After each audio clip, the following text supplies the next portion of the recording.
My family mocked my career for years. They called my company a hobby. They called my work that computer thing.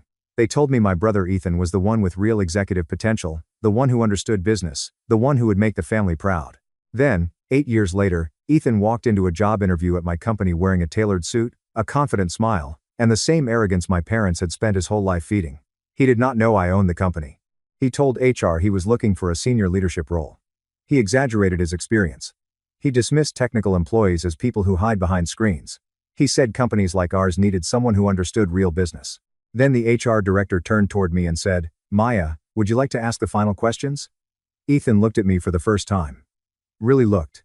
And his face went pale, because the sister he had laughed at for years was not sitting there as family. She was sitting there as the CEO. My name is Maya Reynolds. I am 33 years old, and I am the founder and CEO of Northline Systems, a logistics software company based in Chicago. We build route planning and warehouse coordination software for regional distributors, freight companies, and manufacturing suppliers.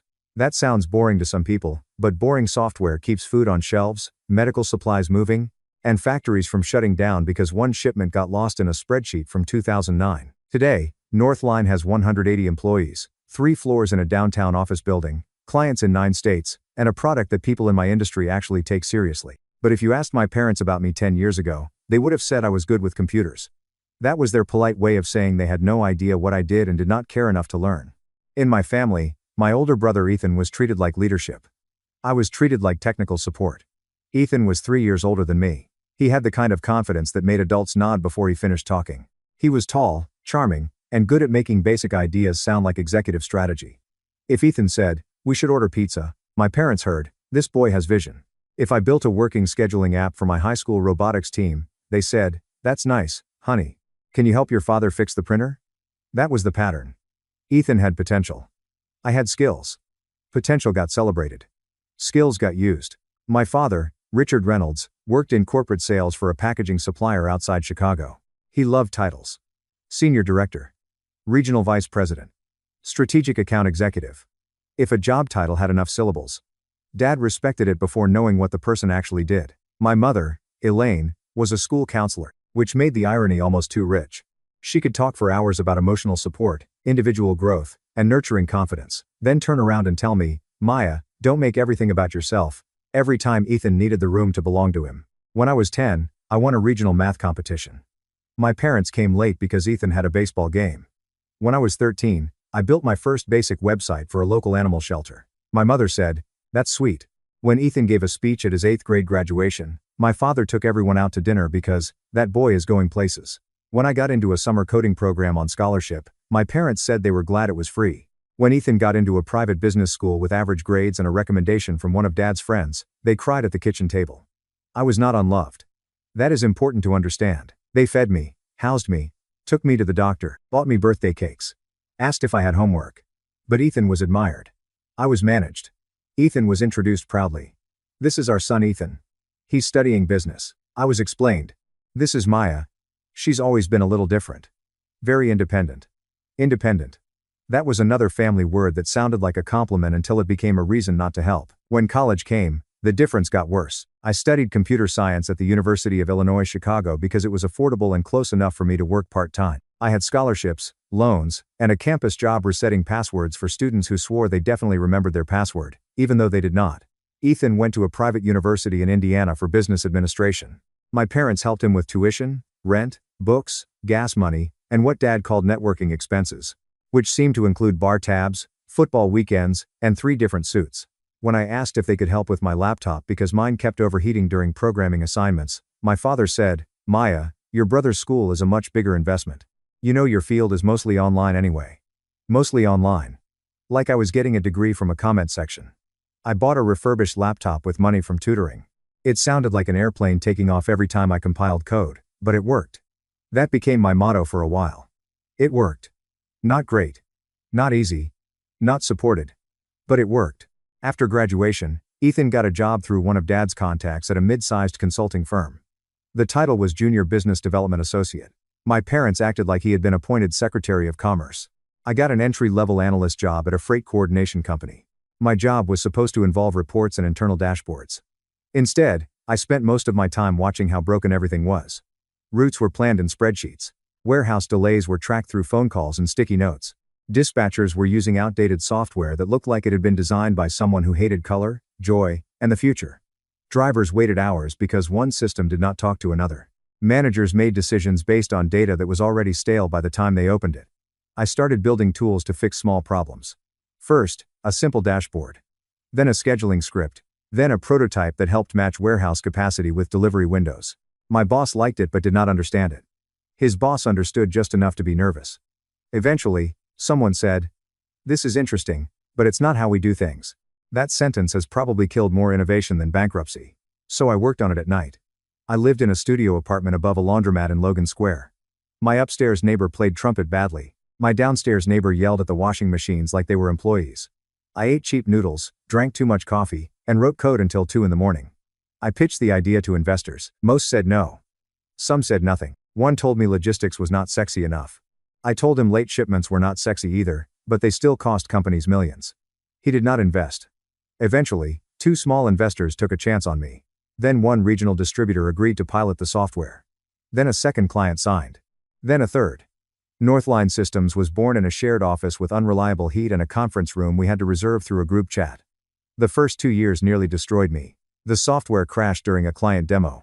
A server migration failed at midnight before a major rollout.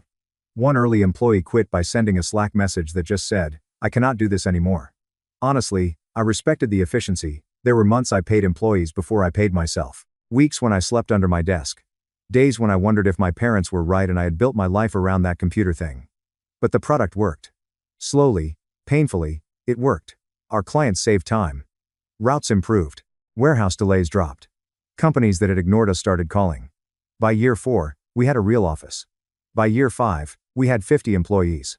By year 6, we were in industry publications. By year 7, Northline was one of the fastest growing logistics software firms in the Midwest. My family still did not get it. At Sunday dinners, my mother would ask, "How is your little company doing?" Little company. At that point, I had 80 employees. Ethan had been moved sideways twice at his consulting firm and described every lateral transfer as strategic positioning. Dad loved that.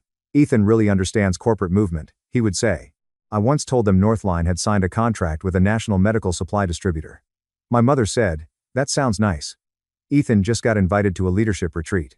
Leadership retreat. It was in Wisconsin. With trust exercises. I said, "Good for him." That was the role I had learned to play. Be polite. Do not compare. Do not make Ethan uncomfortable. Do not force anyone to acknowledge that the daughter they kept calling unconventional was building something bigger than the son they kept calling the future. Then Thanksgiving happened. It was the year Northline moved into our downtown Chicago office. We had just closed a major funding round. I had been interviewed for a business journal. I was exhausted but proud. For the first time in years, I thought maybe I could show up to Thanksgiving with real news and maybe, just maybe, my parents would see me. That was adorable. A week before Thanksgiving, my mother called. "Maya, sweetheart," she said. The voice was too soft. I had learned to distrust softness from my family. It usually arrived right before they asked me to disappear. "Hi, Mom. We wanted to talk about Thanksgiving." "Okay. Your father and I have been thinking." My stomach tightened. "About what?" "Well, Ethan is bringing Vanessa this year." Vanessa was Ethan's fiancée. Her family was wealthy. Her father owned several commercial properties and apparently liked to say things like legacy and portfolio without irony. "That's nice," I said. "Yes, and her parents are coming too." "Okay." Mom hesitated. "We just want the evening to go smoothly." I leaned back in my office chair. "What does that have to do with me?"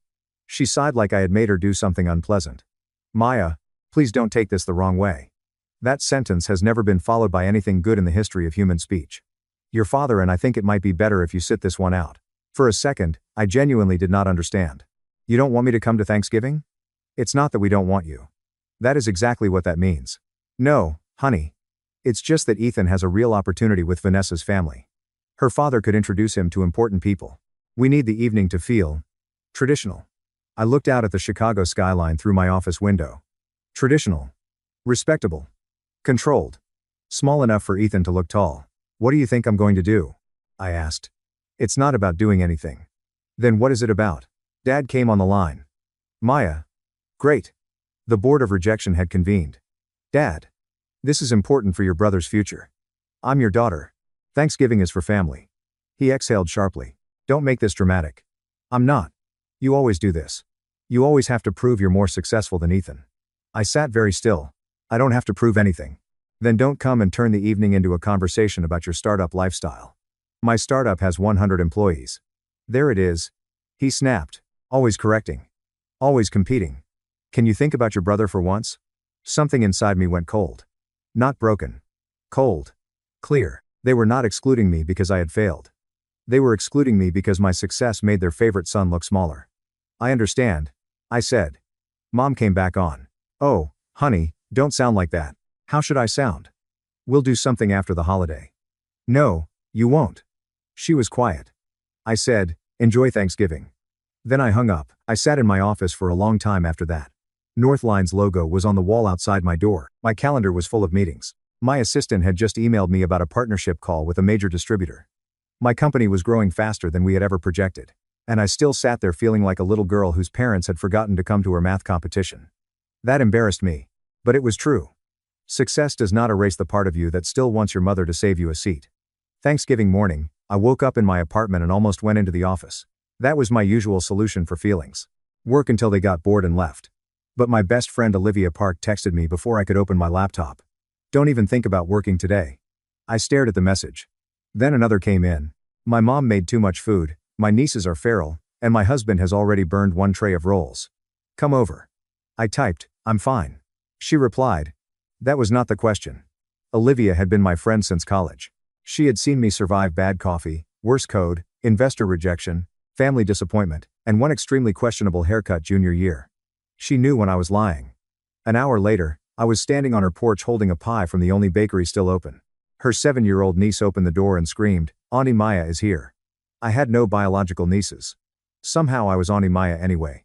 Olivia appeared behind her, wearing an apron with flour on her cheek. You came, she said. You bullied me. That is friendship. Her house was chaos. Warm, loud, messy chaos. Kids running through the living room. Someone arguing about stuffing. Olivia's mother telling everyone they were doing things wrong while somehow making everyone feel loved. No one asked me to shrink. No one compared me to Ethan. No one treated my success like a threat.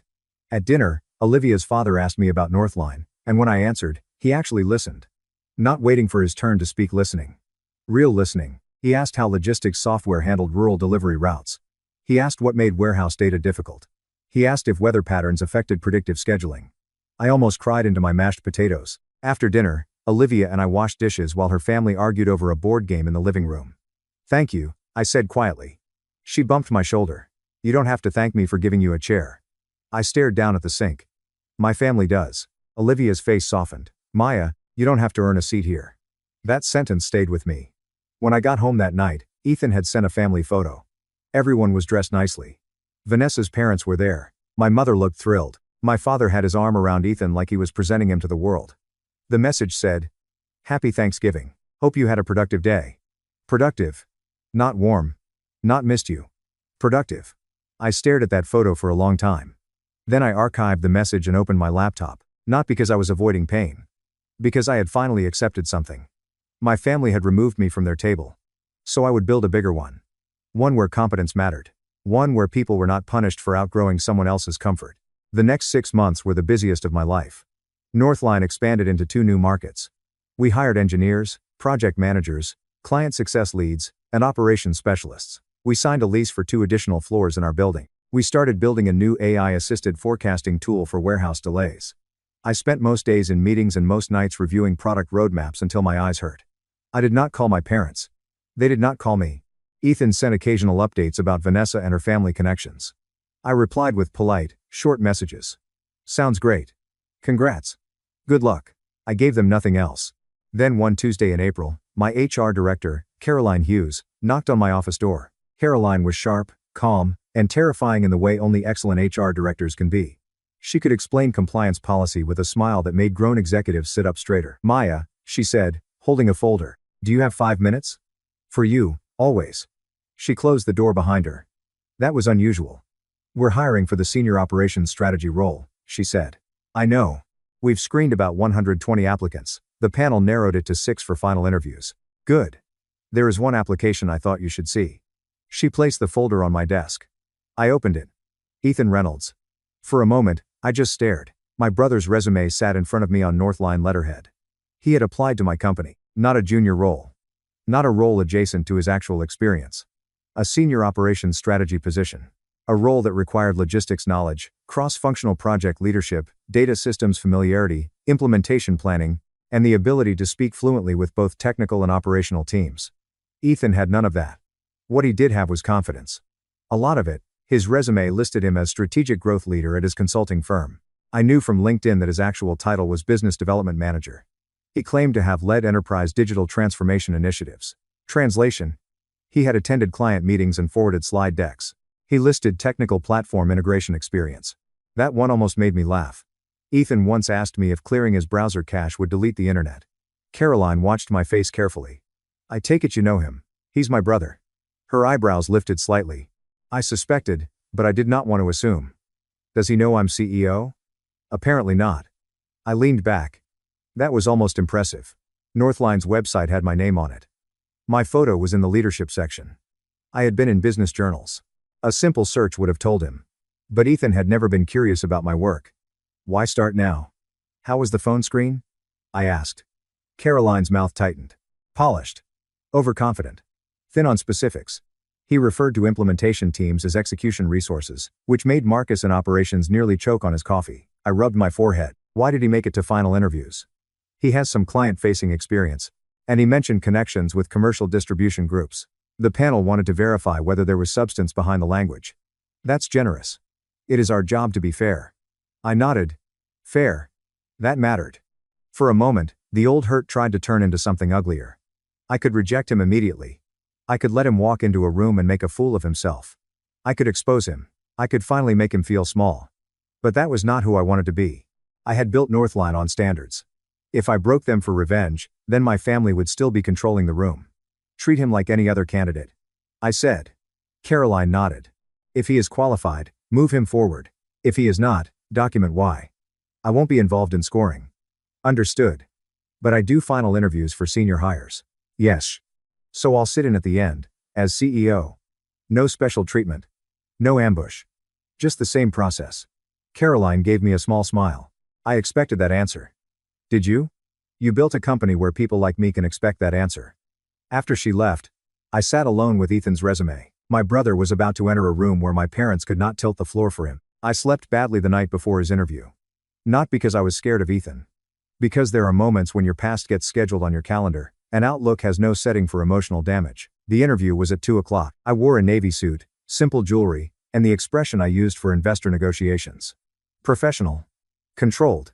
Untouchable. The conference room sat on the 27th floor, with glass walls and a view of the river. Caroline sat at the head of the table. Marcus, our director of operations, sat beside her. Priya, our technical implementation lead, had her laptop open. I sat near the far end with 2 other executives. When Ethan walked in, he did not see me at first. He was too busy performing. Perfect suit. Perfect smile. Leather portfolio. The confidence of a man who had never had to wonder if the room wanted him there. Caroline introduced everyone. This is Marcus from operations, Priya from implementation, and several members of our leadership team observing final interviews. Ethan glanced toward us briefly. His eyes passed over me. Then returned. A small flicker of recognition crossed his face, but he recovered quickly. I could see him decide I must be there in some lesser capacity. Of course he did. Good to see you, he said with a careful smile. I nodded. Ethan. Caroline began. Tell us about your experience managing cross-functional operational projects. Ethan launched into a polished answer. He talked about stakeholder alignment, strategic initiatives, client engagement, organizational synergy. He sounded like a man who had swallowed a corporate brochure and survived. Marcus asked, "Can you give a specific example?" Ethan smiled. At my current firm, I helped lead a client transformation project for a regional supplier. What was your role? I coordinated strategic communication between senior stakeholders. What deliverables were you responsible for? Ethan paused. Well, the team handled individual deliverables. My role was more high level. Priya asked, this role requires supporting software implementation across warehouse and routing systems. What logistics platforms have you worked with? Ethan leaned back. I believe the platform is less important than leadership. A strong leader can adapt to any system. Priya's face did not move. It was beautiful. Can you name one platform? Ethan cleared his throat. I've been adjacent to several. Marcus looked down at his notes. Adjacent? My teams have used them. Which ones? Ethan's smile tightened. I would have to check. The interview continued like that. Every time they asked for specifics, he gave language. Every time they asked about systems, he gave confidence. Every time they asked about operations, he described relationships.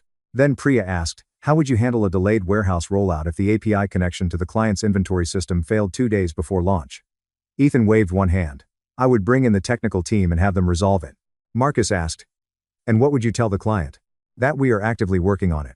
What would your contingency plan be? Ethan's jaw tightened. Well, that depends on the details. Priya said. Exactly. What details would you need? He stared at her for half a second too long. Then he smiled. Look, I think sometimes companies like this get too caught up in technical weeds. That is actually why I'm valuable. Technical people can get stuck behind screens. I understand business. I understand people. I understand how to communicate vision. The room changed. Not dramatically. But I felt it. So did Caroline. So did everyone who had spent years building a company he had just reduced to people behind screens. Caroline's voice stayed even. Northline is a technology company. Our senior operations leaders need to understand both the client relationship and the product reality. Of course.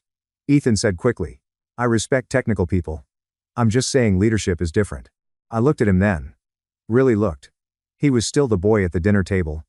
Praised for potential while someone else cleaned up the details. Caroline closed her folder. Thank you, Ethan, we're near the end of our time. Our CEO would like to ask the final questions. Ethan straightened. That got his attention. His eyes moved around the room. Caroline turned to me. Maya? I stood. Ethan's face changed slowly. First confusion. Then recognition. Then disbelief. Then fear. Not terror. Something worse for Ethan. Humiliation. I walked to the front of the room and sat across from him. Hello, Ethan. I said. It's been a while. His mouth opened, closed. Then opened again. You're the CEO?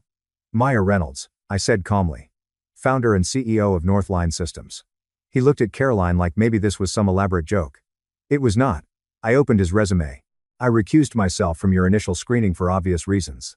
But as Caroline said, I participate in final interviews for senior leadership roles. I have a few questions. He swallowed. Sure. Your resume lists your current role as strategic growth leader. Public records and your company website list you as business development manager. Can you clarify the difference? His face flushed. It's more of a functional title. I see. I made a note. You also wrote that you led enterprise digital transformation initiatives. Can you describe the scope of one of those initiatives and your direct responsibilities? He shifted in his chair. I was part of the leadership conversation. What did you own? Client communication. What was the implementation result? I'd have to look back at the exact numbers. I nodded. One more question. You stated earlier that technical teams can handle the details. At Northline, our senior operations strategy role requires understanding those details well enough to make commitments to clients. Why did you apply for a role whose requirements you did not research thoroughly? His eyes flicked to the glass wall. I researched the company.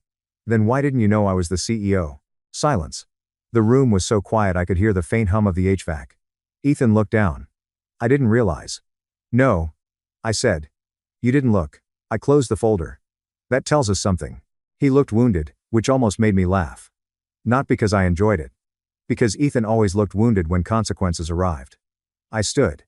Thank you for your time. HR will follow up through the proper process. Caroline ended the interview. Ethan stood too quickly, nearly knocking the chair back. He shook Marcus's hand, then Priya's, then Caroline's. When he reached me, he hesitated. I offered my hand. He took it. His palm was cold. Maya, he said quietly. Ethan. Then he left. The moment the door closed, Marcus let out a slow breath. Well, he said, Thanksgiving must be fun. Despite myself, I laughed. Caroline looked at me. Are you okay? I thought about it. Yes. I said. I think I am. Because I had not humiliated Ethan. I had not attacked him. I had not used my power to punish him. I had introduced him to a room where charm was not a qualification. That was enough. It took Ethan less than 30 minutes to call our parents. Of course it did. At 3:15, Caroline called my office. Maya, your brother is in the lobby. I looked up from my notes. Why? He says he needs to speak with you. He also appears to be on the phone with your father. Of course he was. Send him up, I said. And Caroline? Yes? Please join us in 10 minutes. Already planned. Ethan entered my office without knocking. Same as when we were kids. Some habits do not understand glass doors and corporate boundaries. What the hell was that? He demanded. I stayed seated. That was an interview for a position you applied for. You set me up. No, you applied to my company without doing basic research. You never told me you were the CEO. I tried to talk about my company for years. You laughed. He paced in front of my desk. You made me look stupid in front of those people. No, Ethan. You were unprepared in front of those people. There is a difference. His jaw tightened. You always do this. Do what? Act superior. I leaned back. You walked into a senior operations interview without knowing what our product does, exaggerated your title, dismissed technical staff, and did not know who founded the company. You do not need me to look superior. You brought your own shovel. His phone buzzed. He looked at it. Dad and Mom are coming. I stared at him. To my office? They were already downtown, meeting Vanessa's father. I almost smiled. Of course. They had never visited Northline. Not once. But they would rush over to defend Ethan from the consequences of a bad interview. Ethan, I said, this is my workplace. Not the family kitchen. He shrugged. Too late. 15 minutes later, my parents arrived. Dad walked in first. Face red. Shoulders tense. Mom followed. Looking around my office with the stunned expression of someone seeing evidence she had spent years ignoring. The windows. The skyline. The awards. The product diagrams. The framed article about Northline's expansion. For a second, she just stared. Then Dad started. Maya, what is going on? Hello, Dad. Mom, don't hello us, he snapped. Ethan says you embarrassed him. I folded my hands on the desk. Ethan embarrassed himself. Mom looked wounded. Maya, he applied for a role he was not qualified for. He went through the same process as everyone else. Dad pointed toward Ethan. He is your brother. Yes. You could help him. I did. Ethan scoffed. You call that help? I gave you a fair interview. Dad said, family comes first. I looked at him for a long time. Where was family first when you banned me from Thanksgiving? Mom flinched. Ethan looked between us. You banned her? Dad's face tightened. That is not what happened. It is exactly what happened. I said. You told me not to come because Ethan was bringing Vanessa and you wanted the family to look respectable. Mom's eyes dropped. You said I would make it about myself. You said my startup lifestyle might make Ethan look bad. You said I always had to prove I was more successful. Ethan looked uncomfortable. For once, he did not have a speech ready. Dad said, this is not about Thanksgiving. No, I said. It is about a pattern. Thanksgiving was just the moment I stopped pretending I didn't see it. A knock sounded. Caroline entered with my assistant, Tessa. Dad frowned. This is a family matter. No, I said. This is a professional matter that you dragged my family into. Caroline is HR director. Tessa manages my executive calendar and office access. They are here because this is my workplace. Dad looked furious. Good. Boundaries often look rude to people who benefited from you not having any. Caroline spoke calmly. Mr. Reynolds. Ethan's application was evaluated under our standard hiring process. He does not meet the qualifications for the senior operations strategy role. Dad turned to me. You are the CEO. You can make an exception. I could. I said. I won't. Mom whispered, Maya, after all this time, can't you put resentment aside? I laughed softly. Not because anything was funny, because that word was so predictable. Resentment. Mom looked hurt. You think this is resentment? No. Resentment would be rejecting him because I'm angry. Standards are rejecting him because he is unqualified. Dad snapped. Ethan has leadership potential. There it is. What? Potential. Ethan is 36 years old, and you are still asking rooms to hire his potential. Ethan's face hardened. I have experience. Then apply for a role that matches it. Mom looked up. What does that mean? I turned to Ethan. We have a business development associate role opening next month. It is not senior. It is not leadership. It would involve learning our industry, supporting client accounts, and proving performance like everyone else. You are welcome to apply. Ethan stared at me. Entry level? Appropriate level. I have a decade of experience. Not in logistics software. Not in technical operations. Not in implementation strategy. Dad said, you want to humiliate him. No. I want him to start where he should start. Ethan shook his head. I can't believe this. I looked at him. You cannot mock the ladder someone built and then complain when you have to start at the bottom. That landed. For once, even Dad went quiet. I stood. I will not give you what you did not earn. But I will not block you from earning it. Mom's eyes filled with tears. Why are you being so hard? I looked at her. Because nobody was soft with me when I was building this. The office went silent. I continued. You called my work a hobby. You called my company little. You excluded me from Thanksgiving to protect Ethan's image. You ignored every milestone until my success became useful. Now you want me to turn around and use that success to give Ethan another shortcut. Dad looked away. I said, no. The word was simple. Clean. Final. Ethan grabbed his portfolio. I wouldn't work here anyway. I nodded. That is your choice. Dad turned toward the door. Come on. We're leaving. Mom followed slowly. At the door, she paused and looked back at my office again. Then at me, her voice was small. You really built all of this? I could have softened. I did not. Yes. She nodded once. Not an apology. Not pride. But recognition. After they left, Caroline and Tessa stayed for a moment. Tessa asked, are you okay? I looked around my office. Then at the closed door. Yes, I said. For the first time in a long time. I think I am. 2 weeks passed without contact. Northline kept moving. Contracts. Meetings. Product reviews. Investor calls. Hiring decisions. The world did not pause because my family had finally seen my office. Then one Sunday afternoon, my building concierge called. Miss Reynolds, your parents are here. They're asking if you'll see them. I almost said no. Then I said yes. When I opened my apartment door, they stood in the hallway looking older than they had in my office. Not physically, exactly. More like something had finally settled on them. Hi, Mom said softly. Hi. Dad held his hands awkwardly in front of him. We should have called. Yes. Mom swallowed. Can we come in? I let them. They stepped into my apartment and looked around. The view of the river. The bookshelves. The framed photo of me with my Northline founding team. The picture of Olivia's family at Thanksgiving. Mom noticed that one. She did not comment. We sat in the living room. For a while, nobody spoke. Finally, Dad said, Ethan didn't get the job. No. He also lost his position at his firm. I raised an eyebrow. Dad sighed. Apparently they found out he had been interviewing elsewhere and overstated his role in a client report. That was unfortunate. Also not surprising. Mom said. Vanessa broke off the engagement. I felt a small pang for Ethan. Despite everything. That's a lot at once. Mom nodded. He's struggling. There it was. The opening. The request waiting behind the grief. I said. If this is about me hiring him. Dad interrupted. It's not. I waited. He looked uncomfortable. Not only that. I almost smiled at the honesty. Mom reached into her purse and pulled out a tissue, but she did not cry. Not yet. We were wrong, she said. I did not move. We were wrong about Thanksgiving. Wrong about your company. Wrong about Ethan. Wrong about you. Dad looked at the floor. I did not understand what you built. You never tried. He nodded. No, I didn't. That surprised me more than it should have. Mom said. I think it was easier not to look. Ethan needed so much attention. And you always seemed like you could handle yourself. There it is again, I said quietly. She closed her eyes. I know. I'm not saying it as an excuse. I'm saying we used your strength against you. I looked at her for a long moment. That was the first true thing she had said in years. Dad cleared his throat. I'm sorry I called your success so-called. My throat tightened. I hated that it still mattered. I hated that one sentence from my father could still touch a wound I thought I had built over. But healing is not the same as numbness. I said. Thank you. Mom asked, how did you do it? What? Build Northline.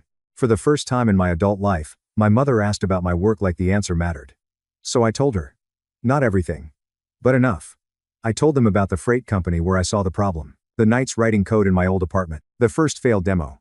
The investor rejections. The client pilot. The server crash. The first 10 employees.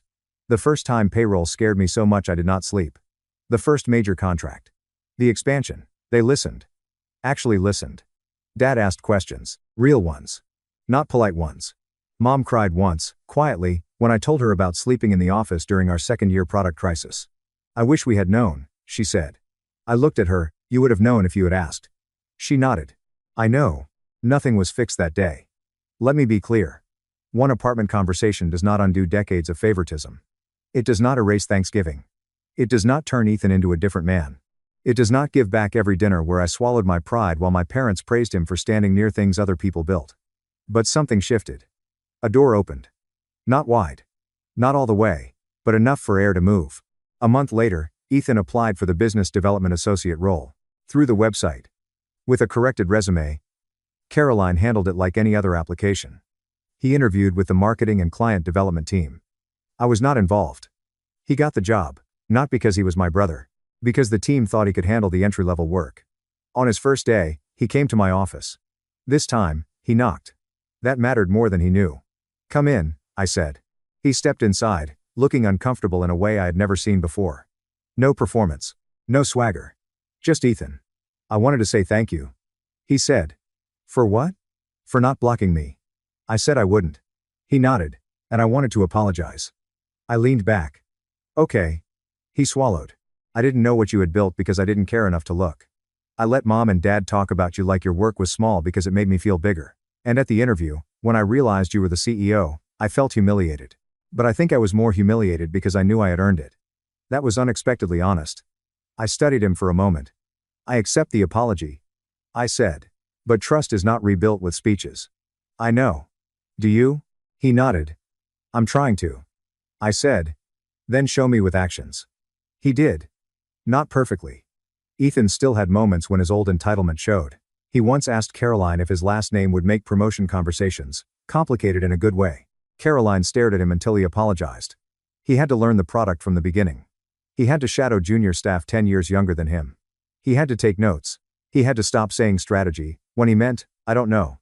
It was not glamorous. But slowly, he improved. My parents changed slowly too. Mom started calling and asking about product launches. Dad sent me articles about logistics trends, most of which I had already read, but I appreciated the effort. They invited me to their anniversary dinner in July. No conditions. No warnings. No instructions to make Ethan comfortable. I went. Olivia told me I was either brave or insane. I told her both can be true. The dinner was awkward, but not terrible. Ethan did not dominate the conversation. Mom asked me about Northline's expansion. Dad listened when I answered. For the first time, I did not feel like I had to shrink to fit at the table. That did not mean we became a perfect family. We did not. There is no clean ending where everyone hugs and decades of pain evaporate. My parents still slipped sometimes. Ethan still had work to do. I still had boundaries. I did not give them full access to my life just because they finally noticed I had one. But we were more honest. That mattered. Standing up for myself did not destroy my family the way I once feared. It destroyed the version of my family that required me to be smaller than I was. And something more truthful began to grow in the space left behind. My family mocked my career for years. Then my brother found out I was the CEO. But the real victory was not the look on Ethan's face in that interview room.